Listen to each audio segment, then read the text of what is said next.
TaxAct knows filing taxes can be confusing, so we have live experts on hand who can help answer any questions you may have. Questions like, can I claim my SUV as my home office if I answer work emails in my car? If I adopted 12 dogs this year, can I list them as dependents? And, am I doing this right, or am I doing this very, very wrong? Our experts have the answers to those questions and many others. TaxAct. Let's get them over with. Choice Hotels get you more of what you value. Here's a little tune to help you remember. Same drive, different day. Don't you wish you were getting away? Pack your bags and come on through. Texas, Ohio, Alaska, we're up there too. Comfort Inn, it's calling your name. Save on the stay. Oh, and free waffles are yours to claim. Well, I hope you like my little song. Book direct at choicehotels.com. K-pop Demon Hunters, Haja Boys Breakfast Meal and Huntrix Meal have just dropped at McDonald's. They're calling this a battle for the fans. What do you say to that, Rumi? It's not a battle. So glad the Saja Boys could take breakfast and give our meal the rest of the day. It is an honor to share. No, it's our honor. It is our larger honor. No, really. Stop. You can really feel the respect in this battle. Pick a meal to pick a side. Ba-da-ba-ba-ba. At participating McDonald's while supplies last.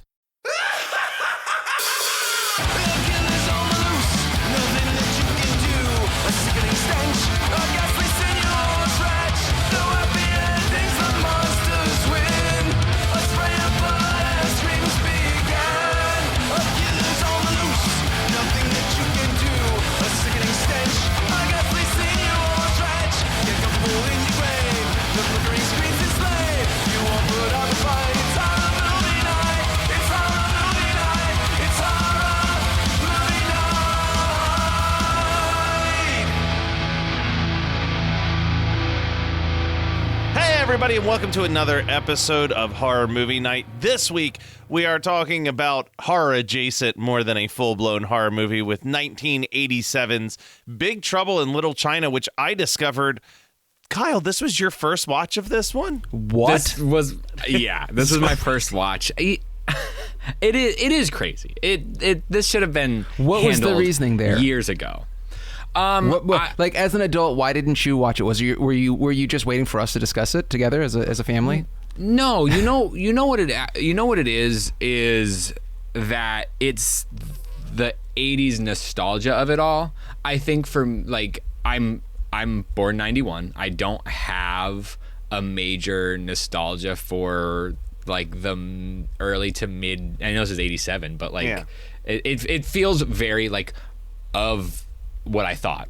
I felt like it was very like of its time, an 80s kid thing that I just didn't gravitate towards, and I didn't feel like I needed to, even though it's Carpenter, even though it's Kurt Russell, it's like I don't even go to Escape from New York all that much, which even though I just it felt like out of my realm of giving a shit, really. So and I know that this is all nostalgia probably on my end, but like I'll never go for bat and say like Big Trouble in Little China is the best John Carpenter movie ever made. Like homie has made some unbelievable 5-star pieces of cinema, but I think that this is one of his most fun and rewatchable movies cause it is so much more like you give me this or Halloween to watch, unless it's in October, I'm probably going to go with this because it's like fast paced, it's silly, it's campy, it's like lighthearted versus like as much as I love Halloween, as much as I even love The Fog or Christine, like I don't find those movies half as fun as I find this movie. And I kind of love that like John Carpenter is going for a buddy cop action comedy and he still can't stop himself from throwing in like crazy monsters and like it really is the best part of this movie. And I was definitely like not dreading watching this, but I was kind of like, I could do without it because I've seen it a couple times, and I probably wouldn't go back to it myself again after this. But it's just like Matt said, it's a fun watch. It's not really and it like moves. I don't like I don't like kung fu movies, so it's just a lot of fucking kung fu. But like you guys already know that. But the monsters make it really palatable for me. The monsters make it fun, and also like Kurt Russell doing this like very weird, super obnoxious character that you can't help but still like. Who thinks he's the hero of the movie, but as you're watching it, you're like, oh, you're the sidekick of this movie. Yeah. I love that. It's incredible. I really didn't have any understanding or knowledge. Upon watching it, I'm like, oh, I've seen that I've seen that monster before. Like I've seen a GIF of that. Like there's a lot of stuff that I had seen bits and bobs from this movie without still understanding what the fuck it was. And you're absolutely right. Like Jack Burton as a character is so good, making like every wrong decision. I love him being thinking he's the hero, being dropped into a scenario in which he knows nothing about. And actually, honestly, the people around him don't know all that much about it either. Yeah, like, they're like a monicum more knowledgeable than him at any given moment. But they luck into so much more than they do. than they then they win. You know, they luck much more into everything that they progress in, which I just think is hysterical. I really enjoyed it. I first saw this movie because of my cousin. My cousin loved this movie, and this was like, I would put this at that pre-horror time for me where I was watching something like Alligator or whatever, but I wasn't like fully dipping my toe into horror. But his dad, I think it was very interesting how much he loved this movie because his dad at the time ran a trucking company, and he would go with his dad on these long rides in the semi-truck going like state to state and stuff like that. So I think for him there's also this element of like it does capture the trucker lifestyle in its own sort of way, especially when you get to the end of the movie, to jump to the end for a second, where you know, he's supposed to ride off into the sunset with this woman, and instead he's like too married to the road and the job and his freedom to even do that much. Like there is something kind of amazing that this movie is like, from the first second he sees Kim Cattrall, is building up this big romantic moment, and then it's like they make out in an elevator for a bit, and then he just hightails it out of town anyway. Well, he finally gets, he finally gets a truck, right? Like I love that. I love that scene where he's trying to talk to the insurance company, in his kimono, and he just like can't get through, and it's so clear that he does. Yeah, he loves that job, or he's going to do that job, like regardless of having been through this whole ordeal. Yeah, well, let's dive into it, right? So Jack Burton is a semi-trailer truck driver who loves to monologue over his CB radio while he drives. It's not plugged in. No one's fucking listening, you know? Everybody has just turned their CB radios off. Can I, before we really get into this, I just got to say, it's been a while since I watched this, and this has to be the most handsome Kurt Russell, so charming, so handsome, smoldering. Such a little smoldering rascal. smile. Yes, that's what it is. Like, it's one of those. The 80s were really good at this, and Kurt Russell excels at it more than most people. Where you have this incredibly unlikable character that you are charmed by for the entire length of the movie, and I think that it is the Kurt Russell magic that makes Jack Burton not an excruciating person to spend 99 minutes with. Like, you put anybody else in that role, and I feel like you have a really rough time watching this movie. But he just oozes so much charisma that you let so much of his obnoxiousness as a character slide. Because you're like, oh, it's Kurt. That guy. I think this was like 1 year before Overboard made him like briefly a leading man in the 80s, but he wins a bet against his friend Wang, and to make sure that Wang isn't going to try to not pay him, he gives him a ride to the airport so he can pick up his fiance. However, some gang members kidnap his fiance because she has rare green eyes. Jack and Wang track the gang to Chinatown, where a funeral procession erupts into a battle between two warrior societies. The fight is broken up, however, by three warriors with weather-themed powers: thunder, rain, and lightning. And I think I may have read this before. I don't know. You cannot tell me that some of the characters in Mortal Kombat are not based on these three characters. Lord Raiden, right there. Yeah, like 100%. Evil Lord Raiden. There feels like so much derived from Big Trouble in Little China, which is crazy for a movie that derives so much to make it exist, right? And that is definitely a cult classic. This movie, I think, tanked hard in its box office. Think about it. Like, how do you elevator pitch this? How do you promote this to the only elevator goes down? Yeah. Well, and I've said this before, and I'm not the one who originally said this, but a friend once told me the thing that's amazing about John Carpenter is that John Carpenter, for almost his entire career, has just made movies for John Carpenter. Yeah. Mm-hmm. And we're just like along for the ride. Like, he could not, I don't think that man has ever sat down in front of a script and thought, what would make this marketable? He just makes what he feels like making.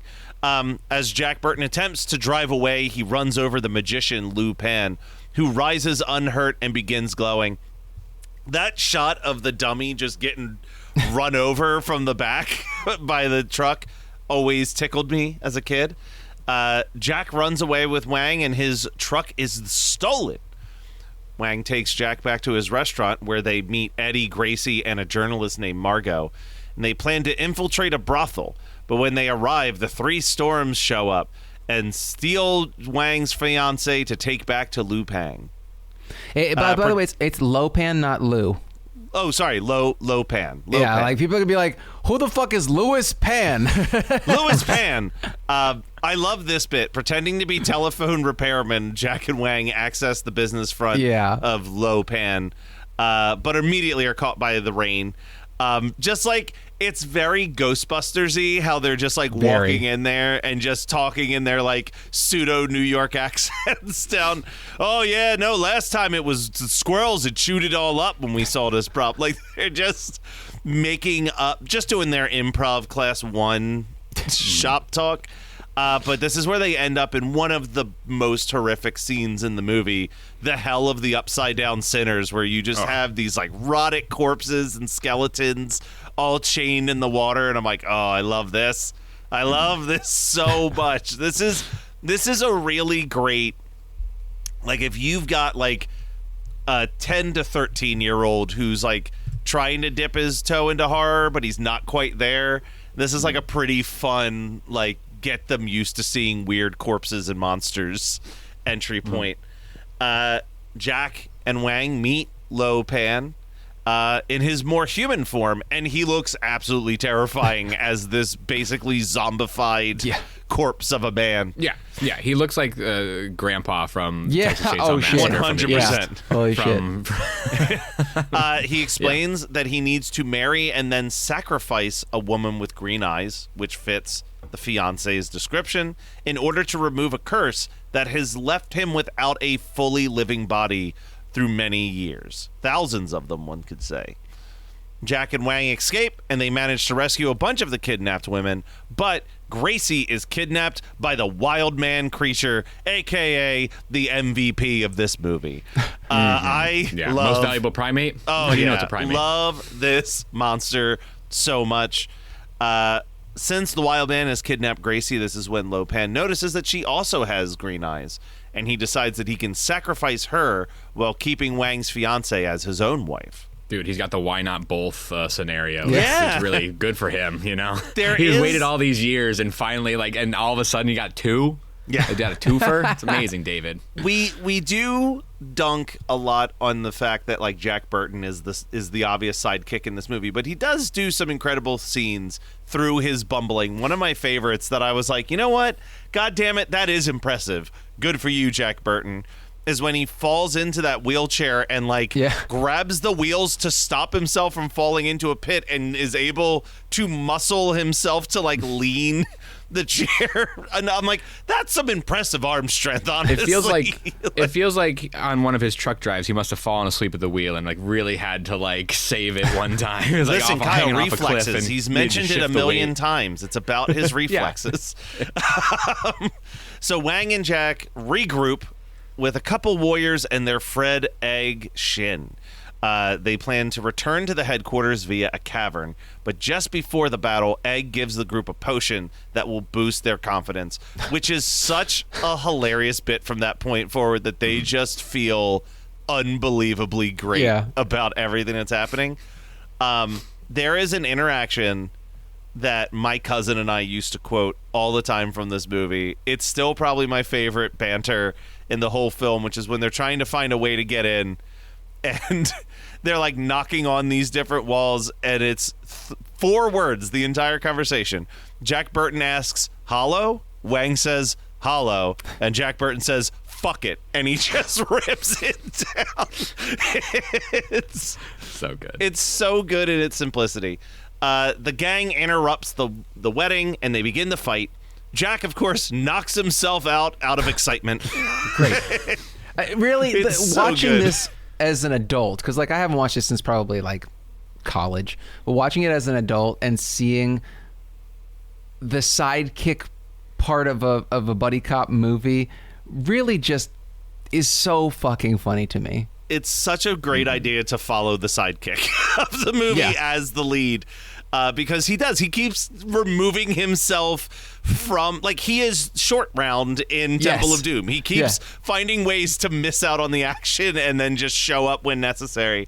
Him being stuck with that boot knife for like 3 or 4 cutaways like was so funny to me. It's so good. Yeah, I could have had 1 or 2 more, because he does flip himself over, but we don't see him trying to get the boot out from like standing up. I could have got 1 or 2 of those. Him being stuck in the armor, like trying to yank it out. It was fucking so funny. Yeah, it was so funny. We also see one of my other favorite creatures in this, the Beholder, the giant eyeball face that's just floating around. It's like a mad ball. Oh my god, it's so ball, dope. yeah. It does look like a mad ball. Lu Pan does become mortal after consuming some of the blood from his new wives. I wrote the wrong names here. Wang manages to defeat Rain in a fight while Egg and Lu Pan have a battle of magic, which I do think is kind of cool. They fire like different colored lights from their hands, and then we get this close-up of the lights fighting, and it's samurais inside avatars, the lights. Yeah, I'm like, that's fucking dope. I don't think I ever remembered that from when I watched this as a kid. That is like completely missing.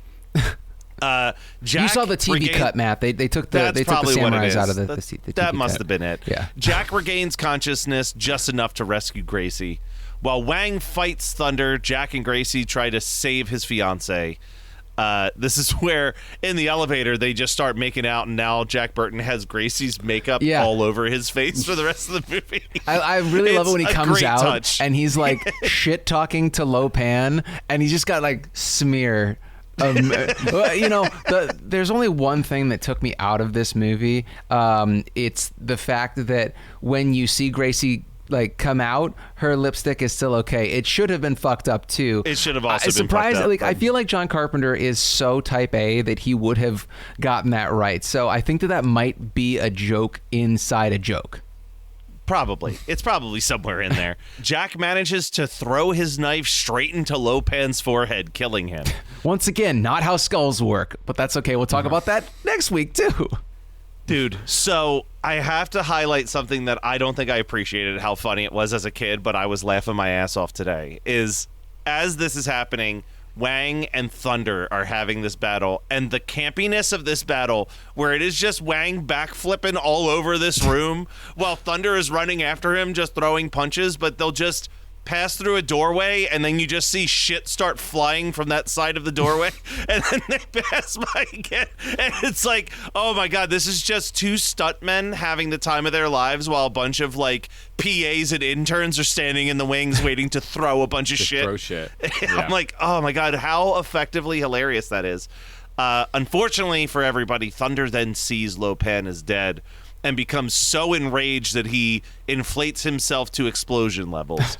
Some great memes coming from this. The the blown up face with the steam coming out of the nostrils and ears. That is one of them that I've seen. That is that one. I did not know that came from this movie until it happened. I was like, oh, there it is. Again, I think we've referenced it before on this show, but you're like the Leonardo DiCaprio meme on the couch pointing at the TV. Yeah. You should see. My living room looks like that now too. My life has just become that meme when I watch stuff for horror movie night. After Thunder blows himself up, and we do get this nice effect of what just looks like rotting food just coming flying out of that room. Lightning begins to intentionally destroy the lair, hoping to kill everybody with him, but the group is saved by Egg. And there's a great funny dialogue exchange where they look up and they're like, Egg, how'd you get up there? And he just says, it wasn't easy. And we never get an answer, and I love that about it. Like, they just kind of write off these bits in such a fun way. Everybody breaks off into their romantic partnerships, but Jack declines Gracie's offer to ride with him, being married to the road. And as he monologues over his radio, in the last second, we see that the wild man has survived and stowed himself away in the back of the Pork Chop Express. Da-da-da. Coming soon, Little Trouble in Big China. That's what he has to go up to Alaska, ice road truckers his way across the thing, and then come back down to the east. Yeah, exactly. I think it's a great idea. I think we're onto something. This episode is brought to you by Fandango. People say fans are too distracted these days, but the truth is, when a great movie hits the screen, you show up. You stay glued, invested, part of the story. And without fans like you, there'd be no cinema magic, no shared moments. So head to Fandango.com to get tickets, stream, or rent or buy top movies and series. Fandango loves fans. Refreshing wild cherry cola meets smooth cream. The treat you deserve. Pepsi Wild Cherry and Cream. Treat yourself.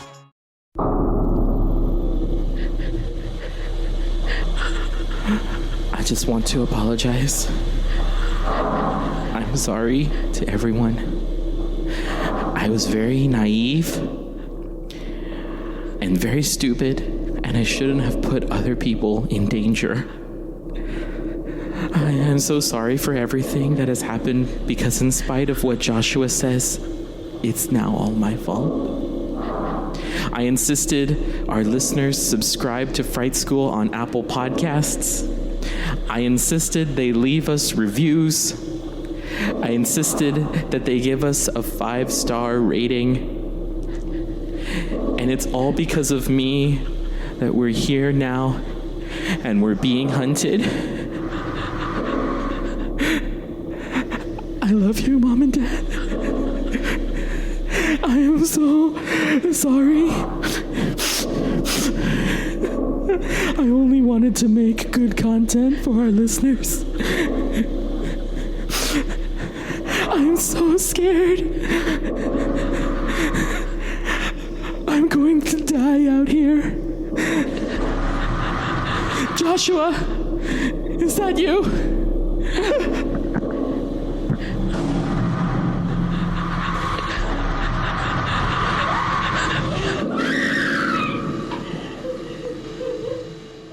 So let's talk about double features. I actually had 2, so I'm going to put myself in last place. Okay. Well, why don't you do one and then we come back around? I mean, they're both pretty good. If we were still doing double features, if we were doing double features at the start of this podcast when I discussed this movie, there is a good chance I would have said that Big Trouble in Little China was the double feature. So I'm going to do the reverse. Bordello of Blood. This has some real Bordello of Blood energy. Tracks, for sure. Nice. Yeah. What about you, Scott? I'm going to go with Mortal Kombat because the one guy, I actually wrote down his name, Hiroyuki Tagawa, was an extra in Big Trouble in Little China. He plays Shang Tsung in Mortal Kombat. So. Oh, shit. Well, there you go. Oh, hell yeah. I was back when I went to Chattanooga Film Festival in 2022. One of their secret screenings or was this Knoxville? One of the secret screenings was Thrilling Bloody Sword, which is just like this low budget 70s martial arts film, and I still remember it so fondly, and I just kept thinking about it while watching Big Trouble in Little China. So I'm gonna throw that in there. The other one that I wrote down, and I didn't think of this one until the scene that I was talking about with the campy fighting between Wang and Thunder. Orgasmo. There's a lot of Orgasmo energy in this movie. That's actually really funny. Wow. Speaking of really funny, hit up our Patreon for bonus conversations. Patreon.com/HMN Podcast. Visit our website, hmnpodcast.com. Go to our merch store at hmnpodcast.dashery.com to pick up some shirts, mugs, all types of cool stuff. Hit up all of our social media, HMN Podcast on everything, including Letterboxd. And lastly, guys, what did you guys watch, listen to, etc.? We're talking about a wacky comedy. I watched a documentary that was 4 hours long about the king of wacky comedies, Mel Brooks, the 99-year-old man. It's a 2-part documentary from Judd Apatow that goes through his entire life and career, film by film, TV show appearance by TV show appearance. And you get the vibe that the man that you always see on TV is just who this guy is. Like, he's cracking jokes. He's 99. He's lost his wife. He's lost his best friends. And he's still just so full of energy and happiness and seems like totally all there and with it. Like, I made a joke. Dylan made a joke when Mel Brooks announced that Spaceballs 2 was coming out in 2027. He made that announcement in 2025. And Dylan Lyles made the comment of, I wish to wake every morning with the faith that Mel Brooks has that he will be alive to watch the Spaceballs 2 premiere in 2027. But like watching him in this documentary, I'm like, God damn, he might be like 101 sitting in that theater laughing his ass off watching his last film. Like I truly believe it. But yeah, some tearjerker moments. The love that he clearly had for his wife, Anne Bancroft, is just oozes every single time that they're talking about their relationship or showing archival footage, and his kids speak so highly of, like, Max Brooks is pretty open that he's like, he didn't really know how to be a dad. He just knew how to be a jokester that was neurotic. He tells a really funny story involving how he just wanted to go camping in his tent one night to experience camping in the backyard, and he's like, I still remember my dad being like, but I don't know what to do if you die out there. And he's like, I was 7. I didn't need to think about the potential of my death at 7, but he just didn't have that dad sense to be like, how do I word this in a way that doesn't scar my child for life? But it is a delightful little comedy, clearly made with a lot of love. And that's all I got. So one of you guys. I'll go next because I think that it is relevant. I watched the first season of Monarch: Legacy of Monsters, starring Kurt Russell. And yeah, so it was fun. Surprisingly, here's the thing about Godzilla shit is it's all people talking. Like, really, what I should have done was just watch the supercuts of the monsters. Yeah, but I mean, I did that afterwards, so I could watch it a second time. But yeah, it was damn good. Like, I'm not. It's interesting because what it has done. Do you guys know anything about the show? The conceit of the show. I just know that people really, really like it. I haven't watched it yet, but I guess it's supposed to be in between the more recent Godzilla movies, kind of. It's actually after the first Godzilla movie. Okay. So it's like 2015 or whatever. It's after G-Day and in like the MonsterVerse, the current MonsterVerse. And I think that's fucking cool. It's just really like a cool concept in my mind of like, let's. I don't know, like it also brings in, it relates back to Kong Skull Island in in interesting ways, and I just think that it's like a really smart way to tell the story, or to tell a story about the lore. Plus it's Kurt Russell. It's fucking great, you know? So I love it. I have not started season 2 because it's coming out weekly, and I would like to just binge it. But I have seen that the vast majority of the first episode, we're like, there's more monster shit in the first episode of season 2 than almost the entirety of season 1. So I think that they were like, okay, they got their I notes back. gotta make it happen, you know? Yeah.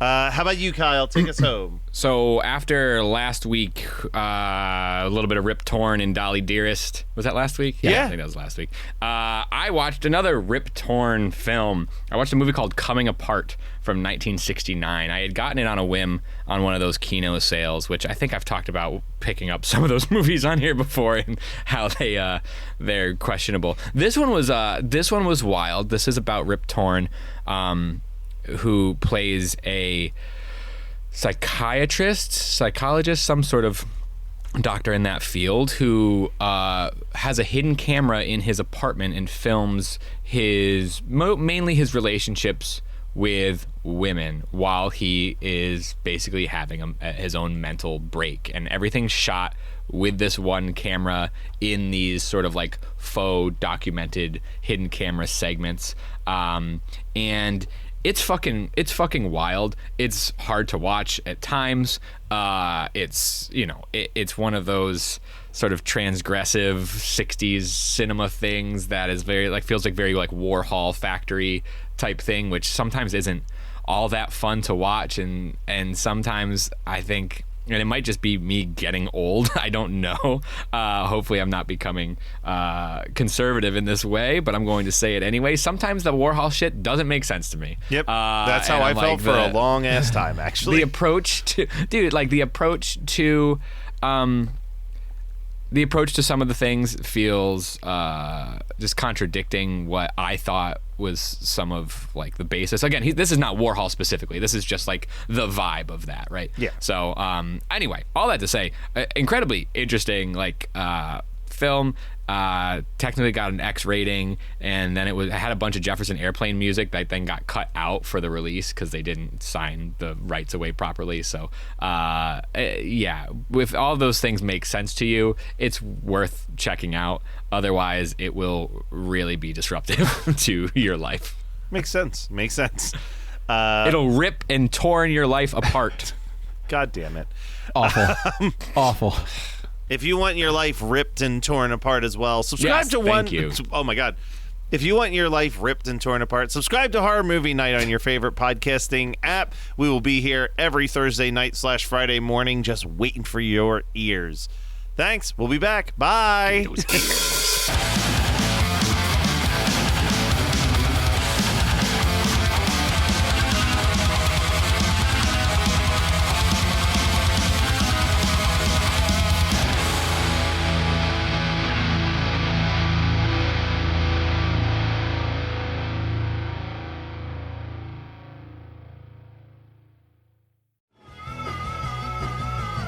You're listening to the Geekscape Network.